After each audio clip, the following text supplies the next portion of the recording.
Le Zohar ce matin, Parashat Shemini, il nous parle de Etz HaChaim. Etz HaChaim, Ma'u Atar d'Ikri Chaim. Dans le jardin d'Éden, il y avait deux arbres. Etz HaDa'at, Etz HaChaim. L'arbre de la sagesse, la connaissance, bien et mal. L'arbre de la vie. Okay? Alors, il y avait deux arbres.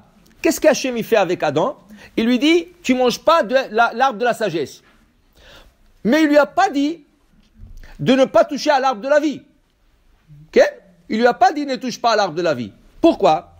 L'arbre de la vie, selon un commentateur, si tu prends une feuille de cet arbre, tu prends une feuille et tu la mets dans la bouche, tu la mâches, tu vis éternellement. Maintenant, Adam n'avait pas besoin. Pourquoi? Parce qu'il était censé de vivre éternellement. Alors pourquoi Dieu a créé cet arbre? Si Adam est censé de vivre, pourquoi il a créé cet arbre? Et après la faute, qu'est-ce qu'il lui dit à Hachem? Oh, sors d'ici. Il dit aux anges, sortez-les, bloquez l'accès pour qu'ils ne mangent pas de cet arbre maintenant. Ça veut dire qu'il y avait déjà ça dans le plan.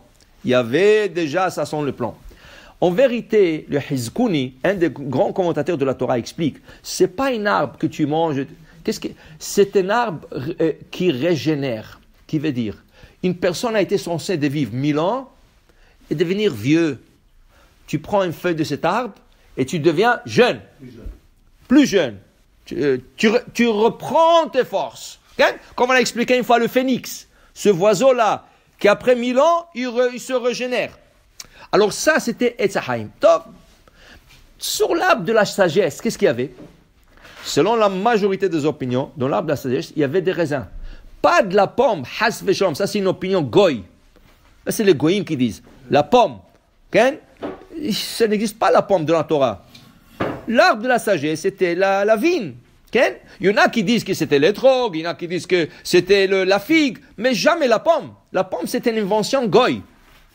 Alors il dit, c'était du vin, de raisin. Et en vérité, Dieu ne voulait pas qu'il touche à cet arbre. Pourquoi? Parce qu'il voulait que juste avant Shabbat, il prend des raisins, il le presse, et il fait du vin, et il fait le kiddush. Okay? Il lui manquait 1 heure. Adam a mangé le raisin, le vin que le Hava lui a donné, il a mangé 1 heure avant Shabbat. S'il aurait attendu 1 heure encore, il aurait vécu éternellement. Malheureusement, c'était le Nahash qui a intervenu. Dit le Zohar ce matin, il dit regarde, le Yahin, il y avait le serpent qui a intervenu. Le serpent représente les nations du monde. C'est pour ça que tu comprends qu'un goy ne peut pas toucher ton vin. Un non-juif ne peut pas toucher ton vin. Il touche ton vin, il impurifie. Il impurifie. Ça, on appelle ça Yahin Esser. Okay? Yahin Esser. Alors il dit ici, tout ce qui se passe en bas, c'est passé en haut. Tout ce qui se passe en bas, c'est passé en haut. Okay?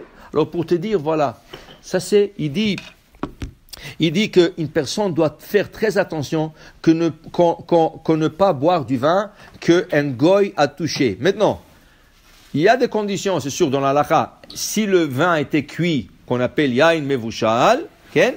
Alors là, si le goy le touche, il ne le rend pas interdit. Pourquoi? C'est quoi le sens de ça? Parce que le goyim, il prenait le vin et il le jetait devant des idoles. Comme sacrifice. Okay? Mais il jetait que le meilleur vin. Il jetait le meilleur vin devant les idoles. Une fois que le vin est cuit, il perd de son importance. Okay? En France aujourd'hui, les compagnies juives qui fabriquent du vin ont besoin d'un certificat spécial qui ont le droit de le faire, de cuire le vin. Pourquoi? Ça s'appelle tricher le consommateur. Tu enlèves la qualité du vin. Le meilleur vin, c'est ceux-là qui ne sont pas cuits. Okay? Alors, un goy ne prendra pas un vin vouchal et le jettera devant son idole. Pour lui, c'est pas important, il le fera pas. C'est pour ça qu'il y a un vouchal. Le problème qu'il y a aujourd'hui, le vin, il n'est pas cuit. Le vin est pasteurisé à 83 degrés.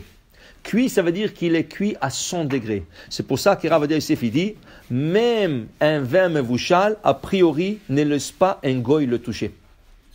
S'il a touché, mais ne laisse pas. Et si tu as la chance d'ouvrir ta bouteille à toi, ne laisse pas à l'ouvrir à lui. Même mevouchal. Parce qu'il n'est pas mevouchal, il est mefoustar. Mefoustar, ça veut dire pasteurisé. Il n'est pas cuit. Il n'est pas 100% cuit. Okay? Donc, tout ça, c'est des représentations sur terre. Mais il dit, Rabbi Shimon Bar Yochai, il dit aujourd'hui, tout ce qui se passe ici en bas, Kol mal de avde Israël et tata, kula ken dugma de le'ela, kol sheken yain de kai batarila, surtout le vin, qui se trouve dans une grande représentation dans le ciel. Regardez, le vin, quel bracha on aurait dû dire sur le vin, dit la Gemara, ça c'est la première Mishnah dans le chapitre 6 de Brachot. La bracha sur le vin, la vraie bracha sur le vin, c'est Boré Peri Haetz. Maintenant, Chachamim ne voulait pas que le vin soit comme les autres fruits, comme la pomme, comme la mangue et tout ça. Qu'est-ce qu'ils ont fait, Chachamim? Ils lui ont donné une bracha distincte et spéciale pour lui. Ba'uchata Hashem cholam boré priya gefen. Pour le distinguer, pour lui donner de l'importance. Et chaque occasion religieuse que nous avons, nous utilisons le vin. Kiddush, Shabbat et fête, le vin. Mariage, du vin. Brit Mila, du vin. Pidyon Haben, on utilise le vin. Chaque fois qu'on a une occasion religieuse, on sanctifie l'occasion par du vin. Parce que le vin est sanctifié. Alors c'est très important, ce vin, alors surtout pas, tu vas pas à la sac et tu achètes du vin non kosher. Il y a une essai, has veshalom Hashem ishmor. Quelle punition tu auras pour ça? Mais tu vas dire, mais le raisin, pressé, il n'y a aucun ingrédient, il n'y a aucun additif. Oui, mais il y a la toum'a, l'impureté, tu es en train de t'impurifier avec ça. Okay? C'est très important. J'ai vu une histoire une fois.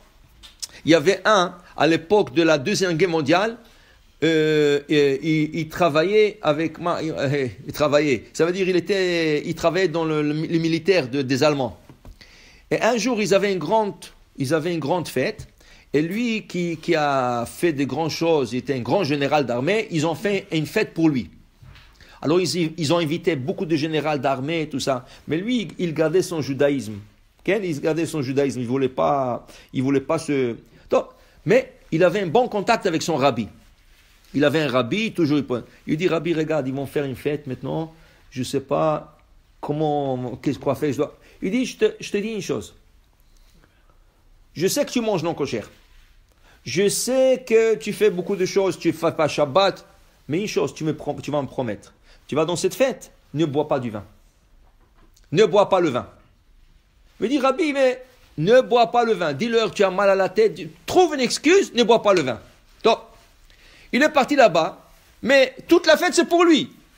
Et tout le goïm avec des verres, ils font cheers, l'echaim et tout ça. Alors, il lui a donné un verre de vin. Mais lui, il s'est rappelé, il a promis au Rabbi. Qu'est-ce qu'il a fait? Il s'est mis à côté de la fenêtre. Et quand il voyait que personne ne voit, qu'est-ce qu'il a fait? Il a jeté le vin comme ça. Il a jeté le vin dehors, il a laissé le verre vide, comme s'il a bu. Mais il y a quelqu'un qui l'a vu. Alors, celui qui l'a vu, un des généraux qui l'a vu, il dit, dis-moi, tu es juif, toi? Il dit, pourquoi tu dis ça? Il dit, pourquoi tu as jeté le vin? Pourquoi tu ne bois pas le vin? Qu'est-ce qu'il y a? C'est rien que des juifs, ils ne voient pas le vin en kosher. Tu es juif? Il a dit, non, arrête avec tes bêtises, toi, et tout ça. Ils se sont mis à disputer. Ça a chauffé. Alors lui, il a dit, je vais sortir prendre de l'air. Il est sorti. Dès qu'il est sorti de la maison, il s'est enlevé une bombe. Ils ont attaqué cet endroit. Ils ont envoyé une bombe. Tous sont morts. Lui, il a été sauvé. Grâce à quoi? Grâce qu'il a écouté son rabbi de ne pas boire du vin non kosher. Voilà. Tellement c'est important, le vin, c'est pire que le manger non kosher. C'est pire. Ça se passe, c'est l'impureté, c'est la représentation sur terre ici de tout ce qui se passe dans le ciel. Baruch Adonai Le'olam. Amen ve amen.